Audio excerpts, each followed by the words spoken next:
ito mga ka-RSP, so swertihin kaya tayo pagdating sa pera, kalusugan, sa karir at sa pag-ibig ngayong Year of the Wood Snake. Alamin natin yan ngayon din kasama ang fungsi expert na si Miss Ara Manalili. Magandang umaga, welcome back dito sa Rise and Shine Pilipinas. And syempre, Happy New Year, Miss Ara! Happy New Year! Good morning, Miss Ara! Okay. Yes, it's working. Happy New Year and everyone to Rise and Shine sa lahat ng team.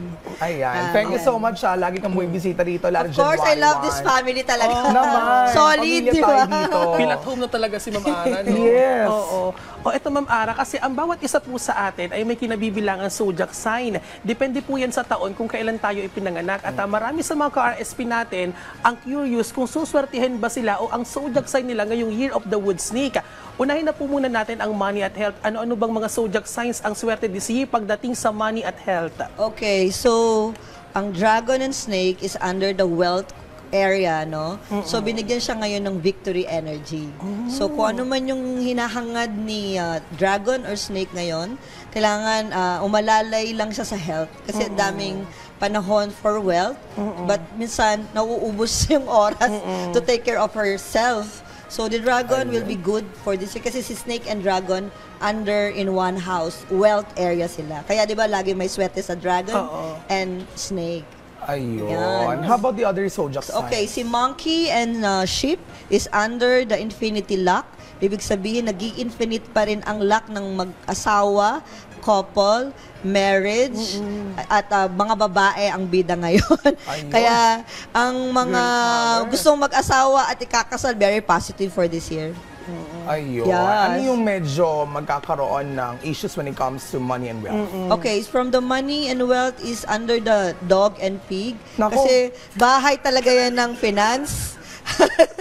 Di ba? So, the God of Finance this year, they have to take care of their money. Lalo na, huwag niyong awayin ang inyong boss. Mahalin niyo ang inyong boss. Avoid confrontation. Right? Mahalin natin ang ating mga tatay kasi minsan, dyan nanggagaling yung source of income. Kaya si mami na ngayon ang lapitan natin.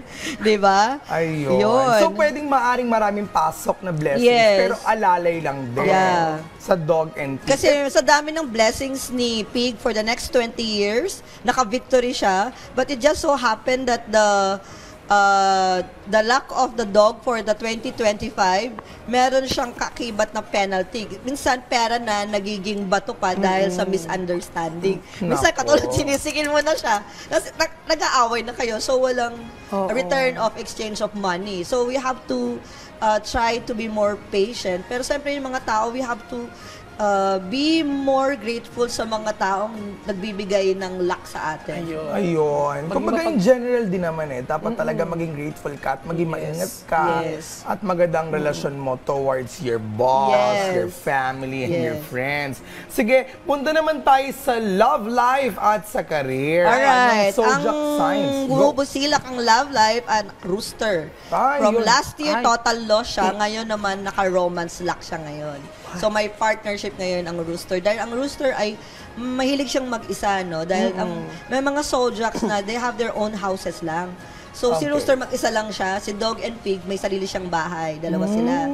Si rooster ngayon, meron na siyang partner na darating. Ay, bongga naman. How about the other zodiac signs? So, the tiger and the ox is under the total loss. So, they really have to take care of their investments. Kailangan alalay sila, aralin nilang mabuti. Ang character ng tiger and ox ay under the earth. Ibig sabihin, mamaya sa property or may gusto nila mag-invest sa mga lupa. Aralin nila mamaya mali yung mga documents. So, mapago mapunta sa total loss. Ayun. Paano naman Si ang rat. dragon, rat? Yan. Si Rat ay maswerte naman na siya dahil pumasok na yung fire cycle ng 2024. Magaan na dahil ang water element talaga ay rat. Kaya nga dito sa SM North may water energy, right? So yung flow of water na bara na yan for the past 20 years, this is the good flow. It just so happened na siya ay year of the fire rat. Sabihin contradicting, no? Yung water and fire character mo. So, you really have to behave well. Huwag magre-react kasi prone to illness, robbery, cheating, betrayal. So, the fire would be good in the wood snake. Bibigyan ka ng luck, pero yung character mo will be sensitive din when it comes to wealth. So tama pala yung New Year's resolution, hindi na tayo maging pala comment. Oo, dapat. So sa business naman po, Ma'am Ara, di ba sa Feng Shui may 5 tayong elements, which is fire, wood, earth, metal, and water. Ano naman po ang sinasabi ng Feng Shui na magiging kapalaran ng mga business industry na under 5 elements na nabanggit? Alright, so the wood element for the snake, binibless niya yung fire, binibless niya yung water. So, this year, walang bakal. So, yung mga nasa under construction or sa mga transportation, makikita nyo prone to accident like airlines. Nakikita nyo, bago pa lang pumasok yung taon, meron ng mga crisis, di ba? Disaster. So, kailangan bago tayo magplano to travel, we have to see first kung tama ba yung weather. And of course, syempre, dasal lang din dahil mahilig talaga tayo mag-travel. So, yung metal, wag kayo masyado magdadrive agad-agad or aggressive to transportation. Yan. Delikado tayo dyan. Defensive so, dapat. Yes. So, yung mga contractor, kailangan yung mga nagpapagawa, bantayan mabuti kasi yun, wala kasing metal. Sabihin, baka biglang mawala yung contractor na pinapagawa. So, delikado. Ang fire is food, no? Buhay na buhay yan. Ang wood element is artista, entertainment, hosting. Buhay na buhay ngayon yan.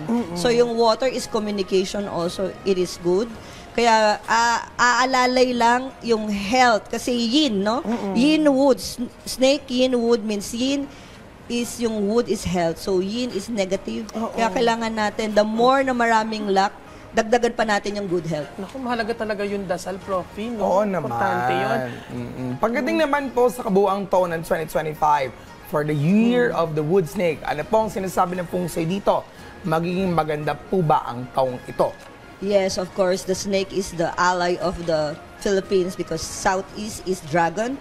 Dragon is snake, is the friend of this snake, di ba? So, wood will help us to have more proper health, active yung energy natin. But of course, the earth and the wood are contradicting. So, kailangan ayusin lang natin yung bahay natin, i-cleanse natin yung mga property na hindi natin napupuntahan. Bantayan yung mabuti kung kailangan nyo na pa siyang ibenta o kailangan nyo pa siyang palaguin to another business like resort, farm. So, ang Pilipinas ay adaptable naman. Transformation, matuto tayo magpatawad and we have to let go everything. Huwag na natin dalhin to sa panahon ngayon. Ayun. So, ang wood is kasiyahan, kaya ito ay ating biyaya. Ayun, ngayong magbago taon. sa 2025. Pero siguro maganda ngayon, isa-isayin natin saglit yung mga host. Unahin tayo kay Bien. Bien, ikaw, Year of Ako, the... Year of the Rat. Rat fire. Yeah. So, you should welcome your energy for fire, for a leader. Huwag masyado tayo na-entertain. Focus on your goals.